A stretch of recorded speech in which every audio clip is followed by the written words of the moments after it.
What helps in this particular case, Aaron, is to think back in the wake of 9/11. Okay. Obviously, a very a terrible day in the history of our country. What happened with 9/11 is we had a number of laws in place before that dealt with cash reporting. Okay. So if you received sums of cash, you'd report it.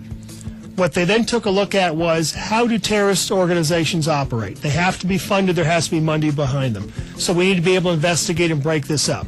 And you've heard a lot of the discussion about this over the last couple of years in terms of, is the government going too far with the powers under that? So what Congress did was Congress said, we're going to give the government more power to investigate and be able to break down these networks. And that's what the Patriot Act was. Along the same time with that, the block persons list was created. And it's actually a misnomer. Block persons does include company names. Okay. So the way the law is written, no business or no business entity is supposed to knowingly do business with one of these block persons or people on the list out there.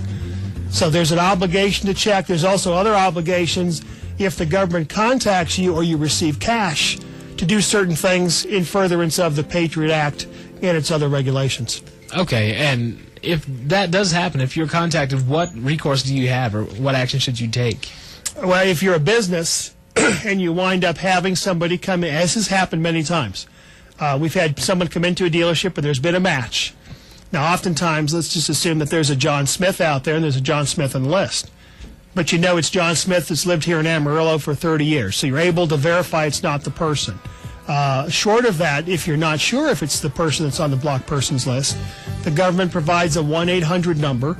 You're able to call in and be able to check and be able to report before you're able to go ahead and complete the transaction.